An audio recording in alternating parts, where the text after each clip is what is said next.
Vamos percorrer outra parte do caminho que nos leva à Atlântida, para podermos saber se foi um mito ou uma realidade.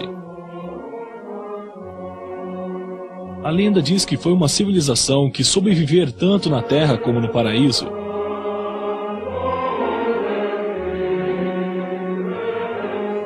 Nas experiências e na filosofia Atlante, esta é a informação necessária para encontrar o equilíbrio exato entre matéria e espírito, mente e emoção, unidade e individualidade. Originalmente, os Atlantes existiam em um estado espiritual, um estado coletivo de felicidade, onde todos compartilhavam até de seu inconsciente e cada um fazia parte do todo. Essa sensação coletiva só podia produzir tranquilidade e bem-estar. Entretanto, pouco a pouco, se submeteram à matéria e ao prazer dos sentidos. Começaram a guardar suas experiências de maneira individual, até se fragmentar tanto que encontraram sua própria destruição. O homem de hoje, em sua busca da felicidade, percorre o caminho inverso. Em sua individualidade e em seu materialismo, procura um caminho para a espiritualidade e a unidade harmônica com o universo. A conexão Atlante une o passado, o presente e o futuro. Nos dá a informação para recuperar o paraíso que eles experimentaram. Nessa busca, veremos outras histórias que indicam com certeza a existência de uma civilização anterior, que podemos chamar de Atlântida.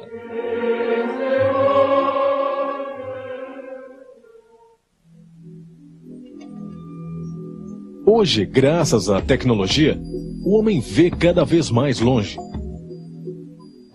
Os astrônomos nos mostram espaços sem limites na vastidão do universo. Assistem ao nascimento de estrelas a milhares de quilômetros da Terra. Fotografam galáxias e constelações em regiões sem tempo e nem espaço. Isso tem trazido para esse ponto da criação uma perspectiva de outros mundos, sistemas planetários e lendas de antigas civilizações diferentes do que os cientistas e pensadores do século passado acreditavam.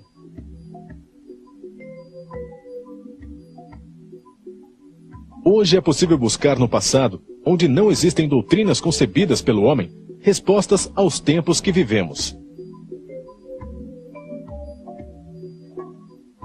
Devemos permitir que a intuição esteja no controle. Esse sexto sentido comanda 90% da mente, de uma forma que ainda não se conhece. A fronteira entre a ciência e a fantasia é muito nublada. Por exemplo, Ernst Schliemann, em 1923, transformou um mito em realidade quando descobriu a lenda de Troia, a partir de indícios que encontrou na Ilíada, de Homero, escrita há 2.500 anos. Depois, no mesmo livro, descobriu a Porta dos Leões e a famosa máscara do rei Menelau em outra cidade lendária, Micenas, demonstrando que a fantasia sempre tem bases reais. O mito da Atlântida está formado por metáforas e fatos reais perdidos no passado. Platão descreve a Atlântida em 2 diálogos, Timaeus e Crítias. Crítias conta uma história que ouviu seu avô de Solon, um governante grego que visitou o Egito no ano 600 a.C. Um sacerdote egípcio consagrado pela deusa Neide Sais, protetora das ciências, mostrou a ele registros de antigas civilizações desaparecidas. Afirmou que os egípcios e gregos descendiam de alguns sobreviventes de um poderoso país destruído 9.000 anos antes por um cataclismo. O diálogo de Platão sobre a Atlântida pode ser interpretado de várias maneiras, como registro de um fato real ou como uma história fantástica. Se a história fosse inventada, poderia ser uma alegoria de seu próprio tempo, uma parábola moral ou um conto místico. No início do século XX, quando descobriram as placas tectônicas e a existência de montanhas submersas no meio do Oceano Atlântico, com mais de 4.000 metros de altura, ficou claro que seria uma prova real da existência do continente perdido. Descobriram que em toda a região teria tido uma atividade vulcânica submarina permanente. Entretanto, até o momento foram encontradas apenas algumas ruínas misteriosas em Bimini. Não apareceu nenhuma grande cidade oculta entre os corais que prove, como no caso de Troia de Micênias, que a Atlântida realmente existiu. Dizem que é difícil encontrar provas tangíveis, levando-se em conta que quase 13.000 anos já se passaram e um cataclismo pode ter apagado qualquer pista de civilizações anteriores. O aquecimento causado pelo Sol derreteu as camadas de gelo que cobriram os continentes na era glacial. Montanhas de gelo caíram no mar provocando terremotos, erupções vulcânicas e um dilúvio mundial que elevou o nível do mar em 130 metros, fazendo desaparecer todos os vestígios.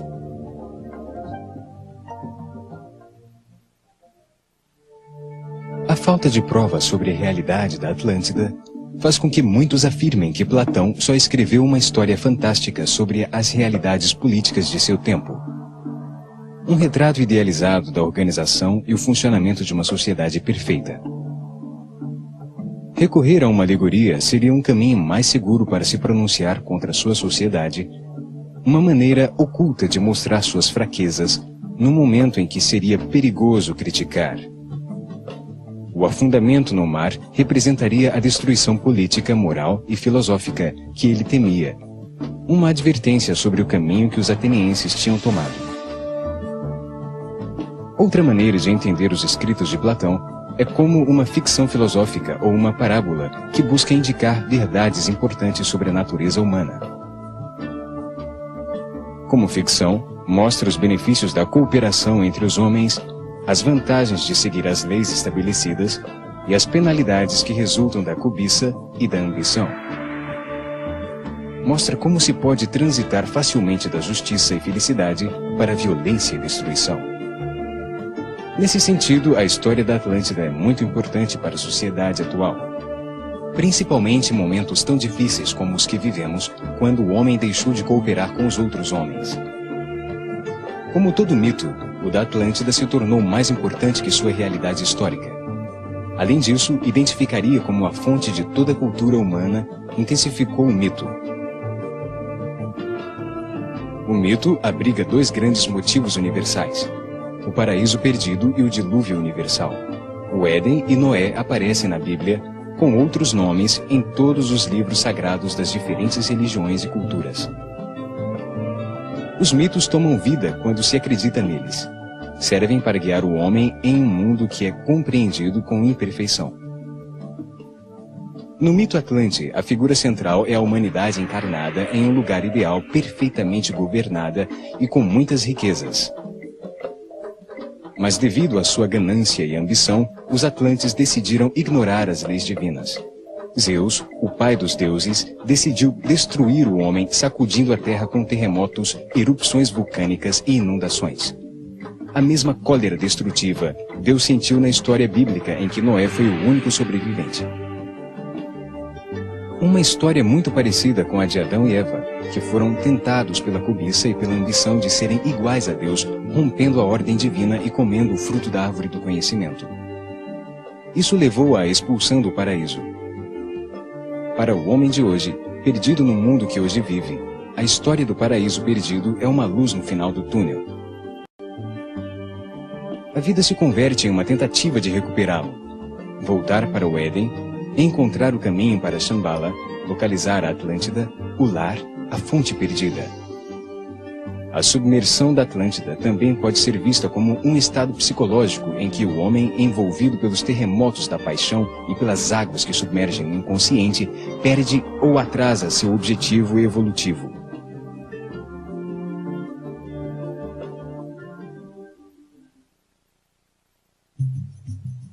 Existem muitas teorias sobre a existência da Atlântida e de outras civilizações anteriores, algumas fundamentadas em evidências inexplicáveis. Um misterioso mapa medieval, feito em Constantinopla, em 1513, pelo almirante turco Pires Reis, mostra o Oceano Atlântico entre a costa da África, a costa leste da América do Sul e o Polo Sul, séculos antes de que isso fosse descoberto. Naquela época achavam que o mundo era plano e estava rodeado de água. Os mapas existentes naquele tempo, chamados portolanos, de porto em porto, não têm comparação alguma com as informações precisas do mapa de Pires Reis.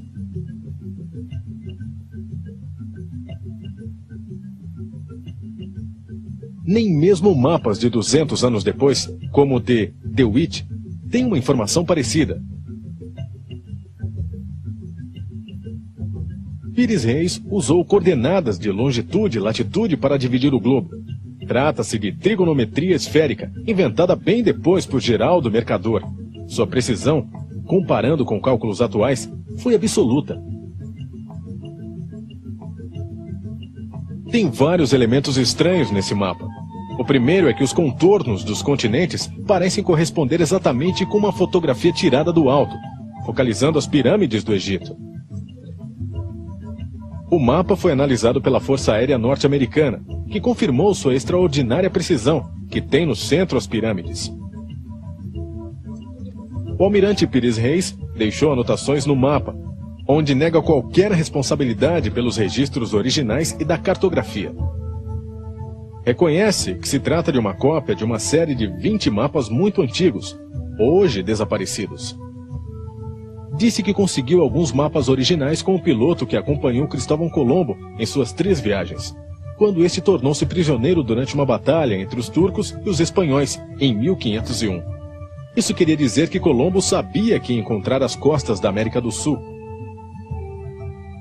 O mapa mostra o rio Amazonas com a ilha de Marajó, descoberta somente em 1543, em sua desembocadura.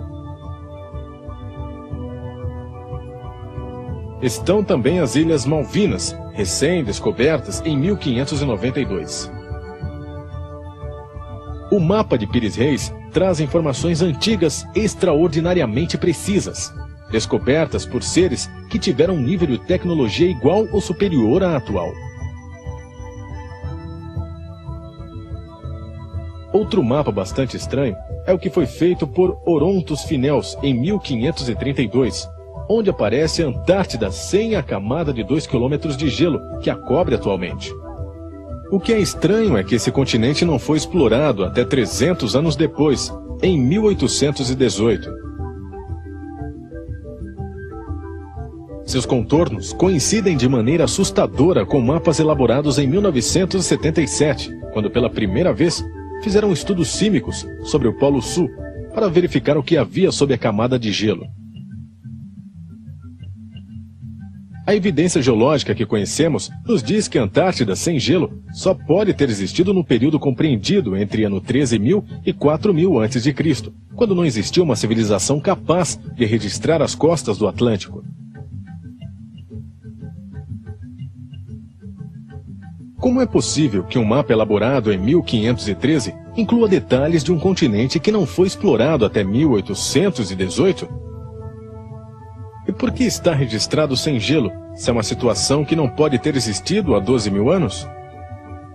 Devemos crer que a ciência significa progresso permanente, e estas evidências contradizem essa hipótese.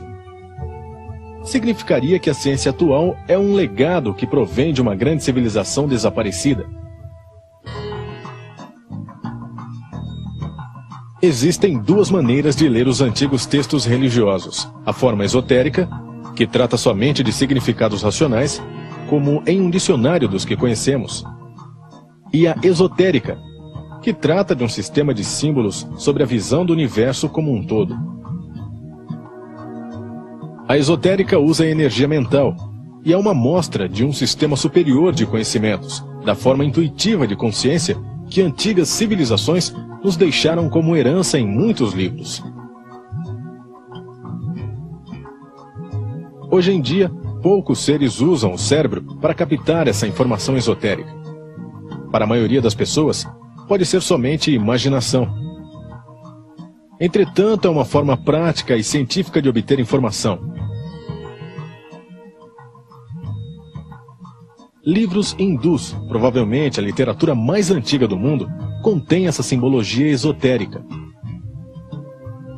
Dão grande importância ao ciclo de 25.920 anos, que chamamos de precessão dos equinócios, como os sumérios e os egípcios.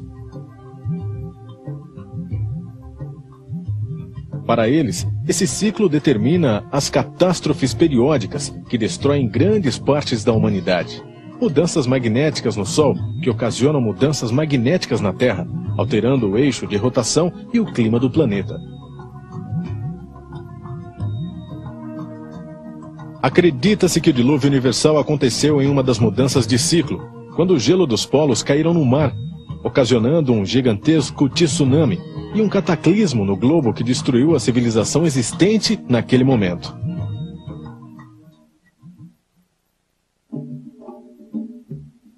Os livros hindus dizem que isso aconteceu no ano 10.900 a.C. A data coincide com o fim da época glacial e com o começo do novo tempo chamado Zep-Tep, nos calendários egípcios e sumério.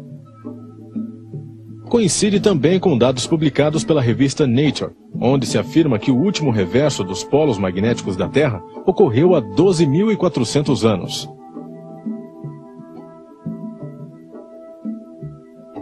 Os livros dizem que naquele momento o Império Hindu de Rama estava em guerra com sua civilização-mãe, um povo que chamavam de Ázevis, ou gemelos, uma figura que sempre representou a Atlântida.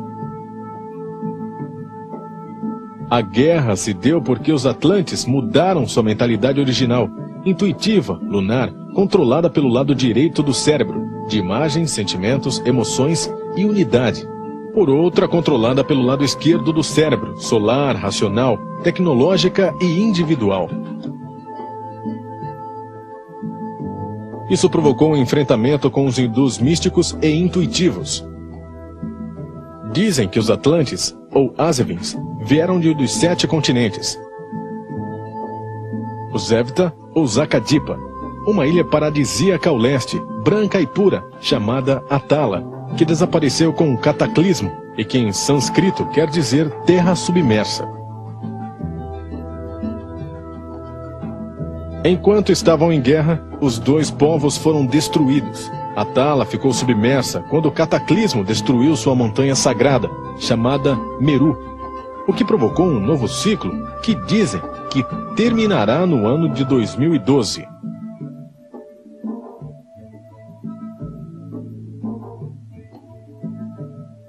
Para os hindus, a mudança de uma era para outra é um momento alarmante.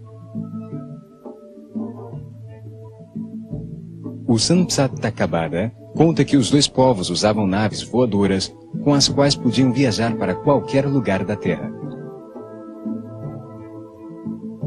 Os hindus as chamavam de Vimanas e as descreviam como impulsionadas por um líquido combustível amarelo derivado do mercúrio. Os atlantes as chamavam de Bailixes. Tinham uma tecnologia antigravitacional mais avançada que podiam se deslocar com igual facilidade, tanto no ar quanto embaixo d'água. Tinham descrições precisas de tecnologia de voo avançada, de mísseis, raios laser e até bombas atômicas. Descreviam técnicas de combate aéreo modernas, métodos para economizar combustível e evitar tormentas, variando a altitude, aterrissagens forçosas causadas pelo inimigo e danos ocasionados por choques com pássaros em voo.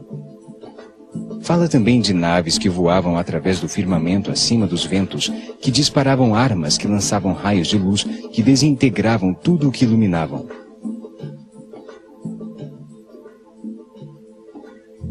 O Mausala Purva menciona o lançamento de um projétil que continha a força do universo, que explodiu provocando um brilho igual ao de 10.000 sóis, reduzindo a cinzas as raças inteiras dos Vrishnis e dos Anshakas, deixando só alguns sobreviventes com os corpos consumidos, sem cabelos, nem unhas, infectando todos os alimentos e rompendo todas as vasilhas de barro. O Surya Siddhanta, uma prancha com medidas astronômicas de exatidão comparada com a atual, estabelece a medida do diâmetro da Terra em 12.617 quilômetros. Hoje se sabe que são 12.765 quilômetros. Calcula que a distância para a Lua seja de 407.109,8 quilômetros. Sabemos hoje que são 406.731 quilômetros. Fala dos Siddhas, homens perfeitos, e dos Vidyaharas, homens sábios que viajavam por cima das nuvens, bem perto da Lua. Dividia o tempo em frações tão pequenas que seriam equivalentes a 3 bilionésimos de segundo. Uma grande inovação. E isso indica a existência de equipamentos sofisticadíssimos usados com propósitos que desconhecemos. O Mahabharata é um poema que diz que um deus encarnado como piloto de uma nave voadora conta a história desses conflitos entre lunares e solares com armas tão poderosas e avançadas quanto as atuais.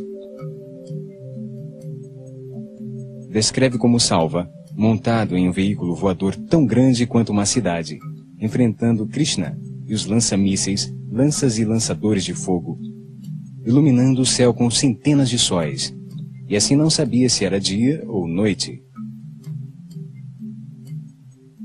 Krishna responde com um disco brilhante como o sol que parte sua nave em duas.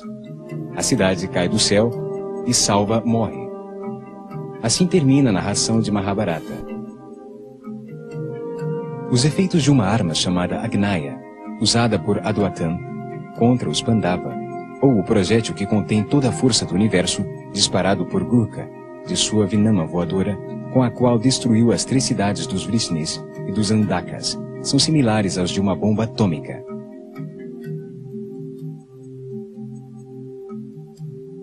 O Mahabharata diz que, ao explodir, produziam uma coluna incandescente de fogo e fumaça que parecia conter 10.000 sóis, estremecendo a terra e a queimando com um calor terrível e violento.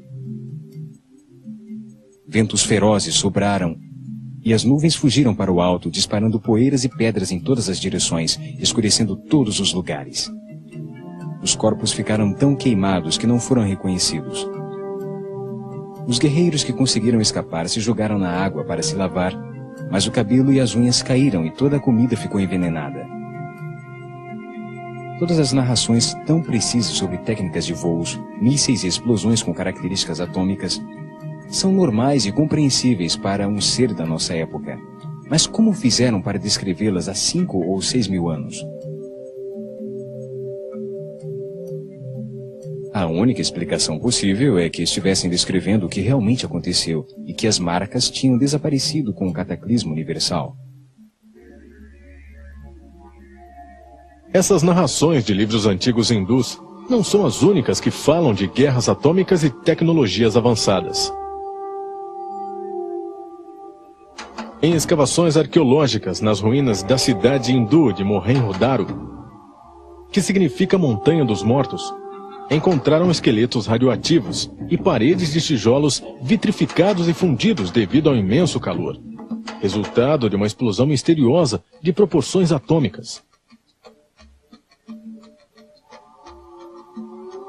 Os sumérios e egípcios narram a destruição de cidades no Sinai, como Sodoma e Gomorra, também presentes na Bíblia. Trata-se de explosões que provocaram um vento radioativo que acabou com as principais cidades sumérias por volta do ano 2000 a.C., dando passagem ao reinado babilônio. São tecnologias que só foram inventadas e provadas com a bomba atômica sobre Hiroshima na Segunda Guerra Mundial.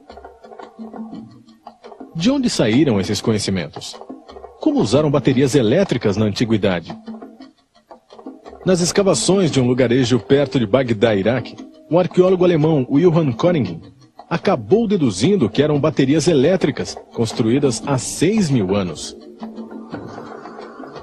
Vasilha de cerâmica com um cilindro de cobre no interior, que por sua vez continha no centro uma vareta feita com 60% chumbo e 40% estanho, isolada por uma tampa de asfalto.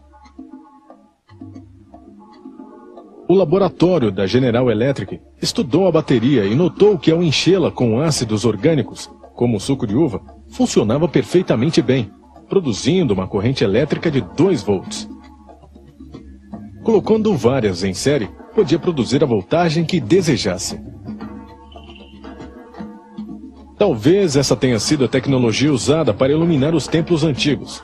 Luciano, o satírico grego, descreveu que em Hierápolis, no templo de Hera, sua estátua de ouro tinha uma joia na cabeça, da qual emanava uma grande luz, e o templo inteiro brilhava como se fosse iluminado por milhares de velas. Pode ser que tenham usado isso para iluminar o interior das tumbas reais egípcias, enquanto pintavam os murais coloridos que enfeitavam suas paredes. Devemos considerar que não ficavam rastros de fumaça que devem ter sido produzidos pelas tochas de fogo que, segundo pensam, foram usadas para enxergar na escuridão. Muitas evidências pré-históricas que põem em dúvida a versão oficial sobre a existência do ser humano na Terra têm sido suprimidas ou deixadas de lado. Essas evidências põem em dúvida as teorias evolucionistas, e por isso não são estudadas e são mantidas enterradas em arquivos esquecidos. A história da vida no planeta está escrita em camadas de pedra que foram se acumulando em seu interior, camada por camada, os restos orgânicos ou as marcas de sua atividade durante os tempos que viveram. Os fósseis e ossos estão em diferentes profundidades e que foram encontrados em camadas similares viveram sobre a Terra na mesma época. Assim descobriram que as espécies mudam de época em época. As camadas mais superficiais de pedra contêm os ossos de animais recentes. Sob os ossos de mamíferos estão os ossos dos dinossauros. Mais abaixo, os anfíbios. Depois os restos de caracóis e peixes, e por último, alguns restos de simples células.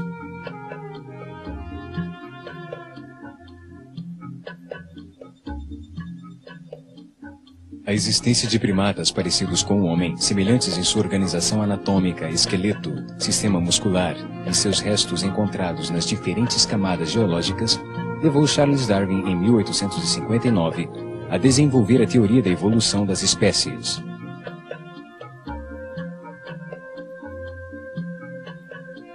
Darwin descarta a criação divina narrada pela Bíblia e afirma que o homem, através de mudanças acidentais ou causais, ao largo de grandes períodos de tempo, é um animal que evoluiu a partir de seus pais, os monos, e primatas originados no planeta, graças à sua força.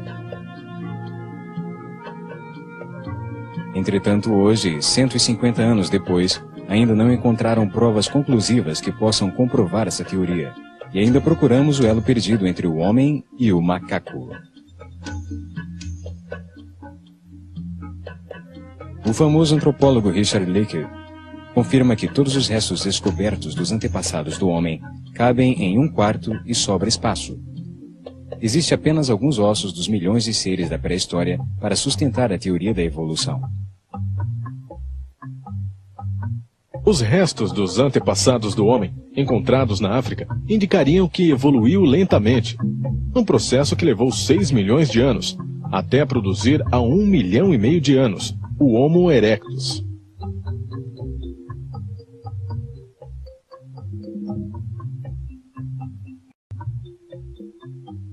Com uma capacidade craniana de 1000 centímetros cúbicos, caminha erguido, liberando suas mãos, o que lhe permite usar ferramentas. Os olhos na frente facilitam o sistema visual, possibilitando calcular melhor as distâncias e caçar melhor. Desapareceu totalmente há 250 mil anos, possivelmente em um dos cataclismos históricos que mudou a forma da Terra e das espécies. Entretanto, pensam que seu processo de desaparecimento deu lugar ao Homo sapiens, apesar de até agora não ter aparecido o elo perdido que uniu os dois processos evolutivos em sua continuidade. A teoria aceita convencionalmente diz que há 250 mil anos apareceu na África, chegando na Europa há 100 mil anos, indo depois para a Ásia há 40 mil anos, e passou pelo Estreito de Bering para a América há 30 mil anos, para a América do Sul há 15 mil anos. O Homo sapiens aparece subitamente com 500 centímetros cúbicos a mais de capacidade craniana, o que permitiu que ele desenvolvesse a inteligência, a faculdade da fala e um corpo muito parecido com o do homem moderno, em uma mutação macro que não coincide com a lentidão da evolução.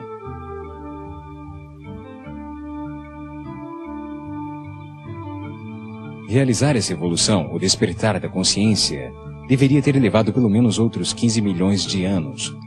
O tempo de evolução que o mono precisou para se transformar no Homo erectus. Sem o elo perdido, com tão poucas evidências e com tantas lacunas, fica realmente difícil saber se o homem descende do mono, há quanto tempo está de fato nesse planeta e como foi a origem caótica e acidental do universo. Além disso, têm aparecido provas anômalas que colocam em dúvida as datas e teorias aceitas.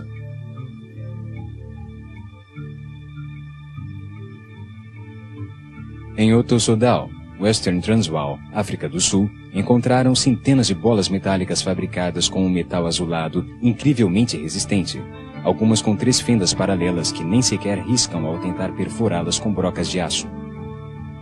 Foram encontradas no fundo de uma mina de diamante dentro de um material mineral macio chamado pirifilita, que se formou pela sedimentação há cerca de 3 bilhões de anos.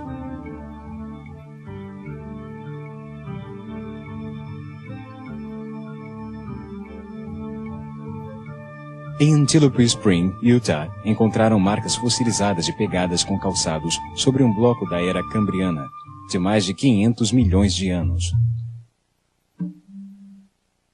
No estado do Texas, encontraram várias evidências que contradizem os conceitos da evolução segundo Darwin.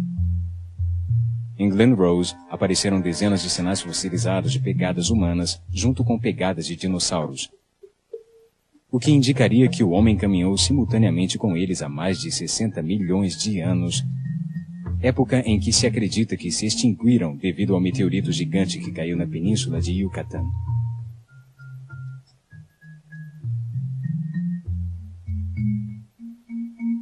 As mesmas pistas de humanos junto com as de dinossauros foram encontradas um pouco mais adiante, ao lado do rio Biloxi, onde também descobriram um martelo elaborado com fundição metálica bastante estranha, e com o cabo carbonizado devido à alta pressão e temperatura. O mesmo acontece com a rocha de 80 milhões de anos, onde estava escondido. No fundo de uma mina em Table Mountain, Califórnia, vários objetos de pedra, inclusive uma peça de artilharia, foram encontrados inexplicavelmente dentro de uma formação rochosa de 5 milhões de anos. Isso indicaria a existência de homens inteligentes que usavam ferramentas há milhões de anos e a possibilidade de uma civilização anterior à atual. São evidências físicas reais da existência do homem que existe há muito mais tempo do que Darwin garante.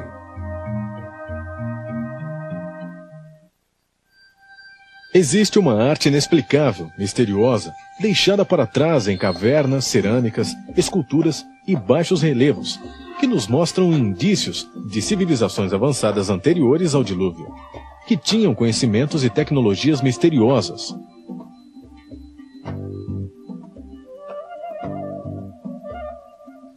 No templo de Osirion, em Ábidos, Egito, existe um painel entre 2 colunas, com baixos relevos bastante estranhos. Mostra uma série de naves e helicópteros que só poderiam ser identificados por pessoas da nossa época. Trata-se de uma forma de transporte aéreo, como mostra um baixo relevo dos templos mais antigos do Egito. A cultura maia também nos deixou indícios de tecnologias avançadas muito antigas. A maior lousa entalhada em pedra do mundo maia, que cobria a tumba de Pacal-Votan, em Palenque, a grande cidade das serpentes, é mostrada conduzindo uma máquina com um foguete que solta labaredas por um escapamento. Na margem, tem os hieróglifos, correspondentes ao Sol, à Lua e à estrela polar, o que indicaria o alcance da nave. Tem sido motivo de muita especulação. Sabemos que George Lucas decidiu usar essas medidas e formas para as naves da perseguição pelo bosque, no filme Star Wars.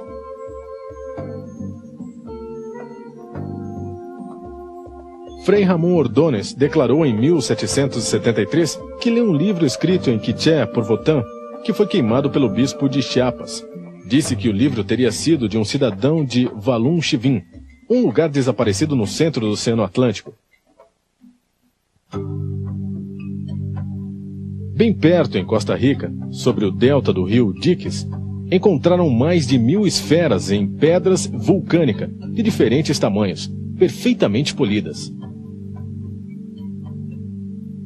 Algumas pesam várias toneladas e estão a centenas de quilômetros do canteiro, onde poderiam ter sido feitas e colocadas em formações triangulares. Qual seria o propósito? Como foram levadas até lá? Nos arredores de Ica, Peru, encontraram um misterioso e antiga série de pedras com desenhos em baixo relevo, todas do mesmo estilo.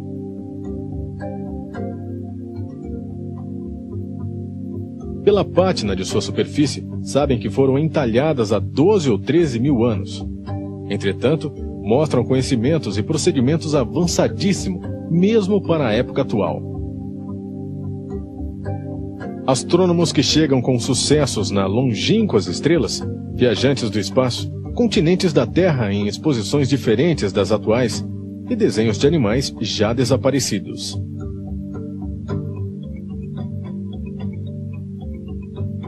Representa também um transplante de coração, que mostra uma mulher grávida, de quem é retirado o sangue, para que as proteínas e os hormônios fossem aproveitados para impedir que o feto fosse rejeitado como um corpo estranho.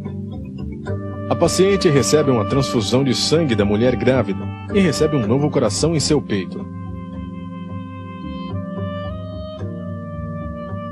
Esses baixo-relevos são verdadeiras enciclopédias de pedra da antiga civilização Atlante, que foram levadas para o Peru pelo deus cientista Viracocha depois da catástrofe que escureceu o Sol. Em Nazca, também no Peru, descobriram enormes figuras e traços de muitos quilômetros de comprimento, feitas com pedras no chão, que só podem ser vistos do alto. Outra estranha descoberta é a das pedras gigantescas de Ollantaytambo, Machu Picchu, e Sacsayhuamán, cortadas em ângulos múltiplos para que se encaixassem perfeitamente umas nas outras, depois de terem sido transportadas por centenas de quilômetros. Afrescos rupestres feitos há 9.000 anos foram encontrados em uma caverna em Tassili, no Saara. Mostram seres com escafandro. Outra pintura descoberta em Kimberley, Austrália, mostra seres sem boca e também com escafandro, além de sandálias, em um lugar onde os índios andavam descalços.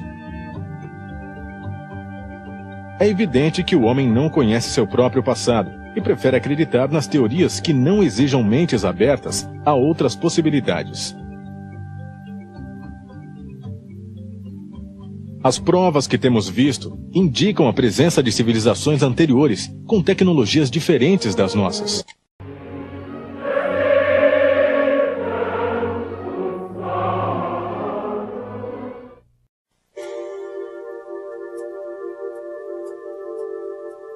Os sacerdotes atlantes ensinavam as 7 leis que regiam o comportamento do universo. Na base da pirâmide dessas 7 leis universais está a lei da natureza.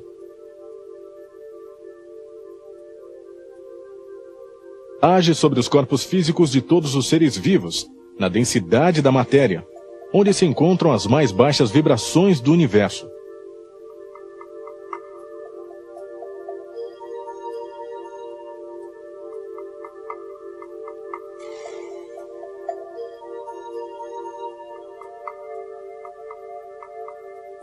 Organiza os átomos em moléculas, as moléculas em proteínas, as proteínas em células, as células em tecidos, os tecidos em órgãos, e os órgãos se estruturam para dar forma ao corpo, manifestando a perfeição da natureza na diversidade dos corpos vivos. A lei da natureza é uma programação automática de origem divina, contida nos códigos genéticos de cada espécie.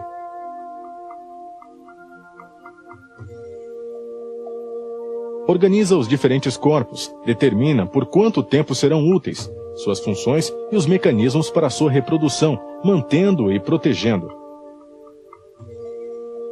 Forma um gigantesco organismo vivente que se chama universo. Cada ser tem seu próprio nível de consciência, que é experimentado em um corpo material.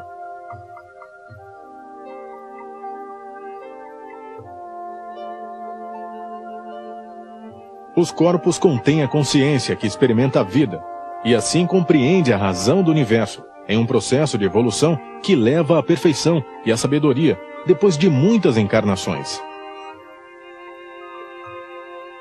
Existe uma programação automática que é transmitida por herança nos códigos genéticos de cada espécie, chamada instinto, que não necessita da consciência do ser para existir. Sua principal função é gerar, manter e defender a vida, controlando todos os processos vitais. A reação automática do instinto é simples e binária, desenhada para não permitir dúvidas de posições intermediárias. Sim, não, fujo, ataco, ajo, reajo, gosto, não gosto. Para gerar a vida em cada corpo, a natureza usa a atração automática, que o leva a buscar e conseguir em sua espécie a companheira para procriar. Se a atração for mútua, indica que existe compatibilidade para gerar a vida. Essa lei se manifesta na atração sexual, que se sente ao reconhecer a companheira em potencial. Para manter a vida em cada corpo, a natureza usa o desejo automático, que o impulsiona a buscar e conseguir o que precisa para viver. Se estiver com fome, sede, terá capacidade para reconhecer o alimento que necessita e o meio natural de sua espécie. Para defender a vida em cada corpo, a natureza usa um medo automático de perdê-la, que o impulsiona a fugir ou a defender-se. Manifesta-se como uma força ou energia adicional produzida pela adrenalina para responder adequadamente à situação.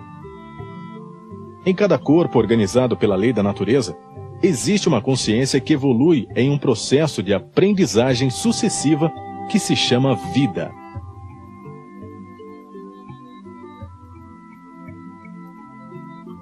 Todas as consciências individuais percorrem o mesmo caminho para a sabedoria, mas encontram-se em diferentes níveis de evolução. O ser humano só aprende e evolui relacionando-se com outros homens. O que vale na vida são as relações, e não as crenças.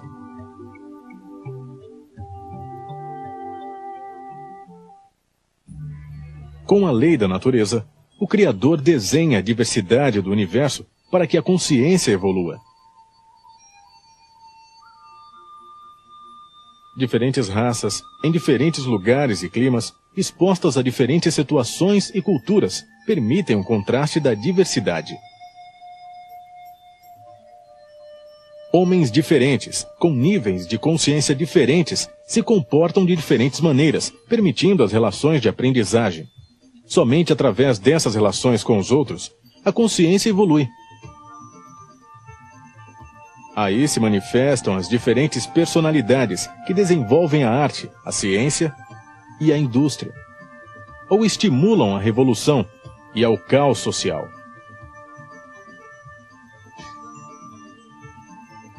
Os instintos organizam as respostas automáticas dos corpos que abrigam essas consciências para que funcionem perfeitamente. Quando um ser vivo viola a lei da natureza, sente dor ou mal-estar. Essa violação é permitida por uma das leis hierarquicamente superiores com algum propósito de evolução. Gerador ou algum processo de destruição que diminui a força vital no organismo e a qualidade de vida que se experimenta. Nos primeiros níveis de evolução, personalidades primárias são desenvolvidas para viver em processos que desenvolvam a consciência. Suas reações, nesses níveis, são quase que totalmente instintivas e agressivas. Isso prejudica o relacionamento com os outros e produz sofrimento. Ao tentar evitar isso, toma consciência e evolui. Uma consciência evoluída domina seu instinto automático e não causa um comportamento agressivo com os demais. Assim começa a agir a lei da harmonia, a lei que vem em seguida, a lei da natureza. O propósito da vida é nos ensinar o que não sabemos através das experiências do corpo físico. Vivemos para aprender, para aumentar a sabedoria universal. Temos visto evidências contrárias à história convencional que nos permitem aceitar a existência de uma civilização anterior à atual, que desapareceu deixando muito pouca pista devido ao cataclismo universal. No nosso próximo programa, veremos quando desapareceu a Atlântida, de acordo com informação registrada por muitos povos da Terra. Veremos as diferentes teorias sobre sua possível localização, até chegar ao lugar onde há mais chance de ter existido. E também continuaremos nos aprofundando nas 7 leis universais. Acompanhe-nos!